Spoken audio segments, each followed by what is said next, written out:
محنت کی یہ پروگرام کرانے میں، اور یہ بڑی اچھی بات ہے کہ ان کو اس طرح سے ویلکم کیا. اور یہ شمس صاحب نے بھی کہا کہ آپ پڑھائی بھی کریں، ساتھ ساتھ جو ہے وہ انجوائے بھی کریں، اور حدود بھی پہچانیں اور ان حدود میں رہیں. اس میں کچھ ریگنگ کا بھی ذکر ہوا. تو یہ اصل میں اگر دیکھا جائے تو یہ ایک بہت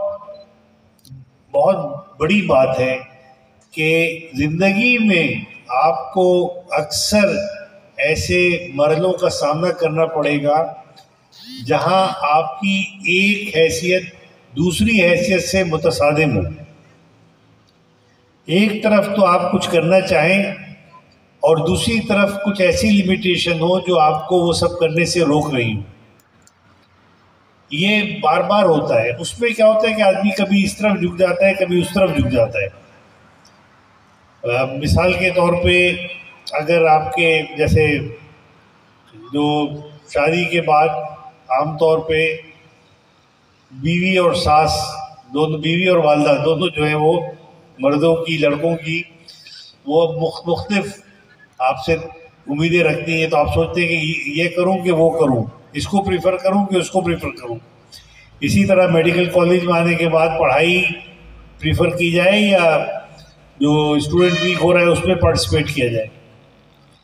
اصل میں بات یہ ہے کہ پریفر کرنے کی ضرورت نہیں پڑتی، اور وزڈم نام اسی چیز کا ہے کہ آپ ہر چیز کو اپنی جگہ پہ رکھیں. جس چیز کو نبھانا دونوں سے، ظاہر ہے کہ آپ کے سارے رشتہ دار، چاہے وہ آپ کی بیگم ہو یا ہسبینڈ ہو یا والدہ ہو یا ساس ہو، ان کو اپنا مقام ہے سب کا. ہر ایک کو اپنا مقام اگر دیا جائے تو کنفلکٹ ایسا پیدا نہیں ہوتا. میں پچھلے دنوں میں اپنی بیٹی سے پوچھ رہا تھا کہ یہ بتاؤ کہ تم نے زندگی میں کوئی مجھ سے کوئی چیز مانگی اور میں نے تمہیں نہ دی ہو. اب وہ بھی مطلب آپ لوگوں سے بڑی ہے، فائنل ایئر کے اسٹوڈنٹ کے ایج کی ہے وہ. تو اس نے بڑا سوچا، پھر اس نے کہا کہ مجھے کچھ یاد ہی نہیں آ رہا ہے. اس کی وجہ یہ ہے کہ جب بھی ان لوگ بچے کچھ مانگتے ہیں یا کچھ کرتے ہیں تو میں اس چکر میں پڑ جاتا ہوں کہ یہ میں اگر نہیں بھی کر سکتا تو کچھ تو کروں جس سے ان کی بات بالکل ہی رد نہ ہو جائے. اور یہ وہی چیز ہے کہ جب آپ پڑھائی اور اسپورٹس کو یا پڑھائی اور انٹرٹینمنٹ کو ساتھ لے کے چلنا چاہیں تو ایک چیز کو دوسرے کے لیے قربان کرنا ضروری نہیں ہوتا. It is usually possible to carry both the thing together. اب اور لوگ نہیں کر پاتے. مثال کے طور پہ آپ دیکھیں مذہبی لوگ جو ہوتے ہیں ان میں ایک عجیب سی سختی آ جاتی ہے، کیونکہ وہ زندگی کی لطافتوں کو اور زندگی کی جو نازک پہلو ہیں اور تمام چیزیں ہیں، ان تمام چیزوں کو نظر انداز کر کے، ان کو توڑ کے، اپنے اوپر وہ ایکسٹرا وہ کر کے پھر دین کی طرف آتے ہیں. جبکہ ایسی بات نہیں ہے.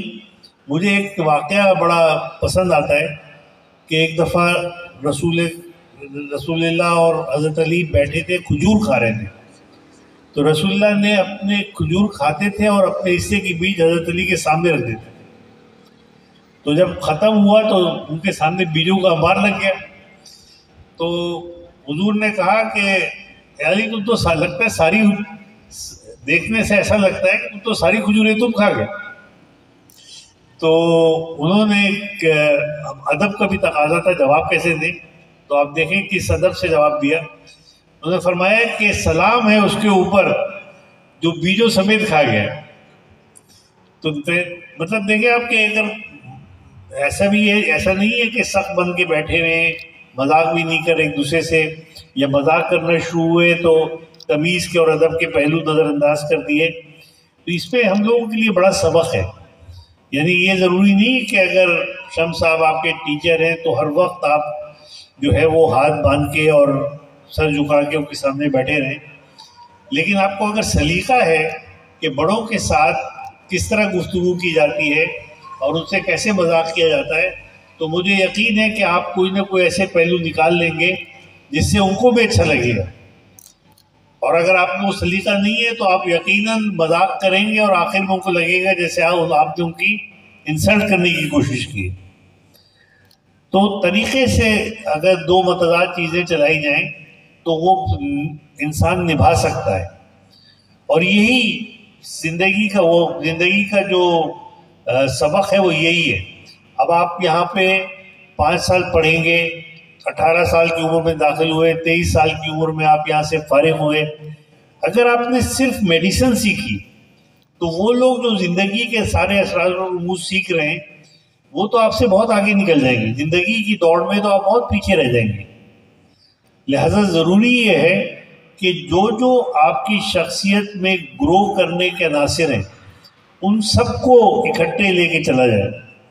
اور یہاں پہ اللہ کا شکر ہے کہ آپ کے پاس ایسے ٹیچر موجود ہیں. ہر جگہ نہیں ہوتے، اس لحاظ سے آپ خوش قسمت ہیں کہ یہاں پر آپ کے پاس ایسے لوگ موجود ہیں جو آپ کو تقریباً ہر فیلڈ میں گائیڈ کر سکتے ہیں اور آپ کی رہنمائی کر سکتے ہیں. ہر فیلڈ میں آپ کو گرو کرا سکتے ہیں کہ اگلے 5 سال میں آپ جو ہے وہ شخص جو کہ یونیورسٹی میں پڑھ رہا ہے، کراچی یونیورسٹی میں پڑھ رہا ہے اور وہ آرٹس کے سبجیکٹ پڑھ رہا ہے، وہ جتنا گرو کر رہا ہے اس سے زیادہ آپ گرو کر سکتے ہیں. اسپورٹس ایک پہلو ہے، شاعری ایک پہلو ہے.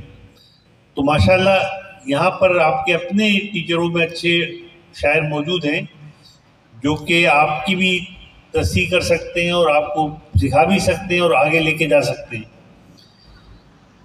وہ جو پتہ نہیں مجھے کہ کون سے اقبال کے شعر انہوں نے غلط پڑھ دیے، لیکن آپ کے ٹیچروں کا بڑا دل ٹوٹا ہوا تھا کہ یار اقبال کے شعر غلط پڑھ دیے.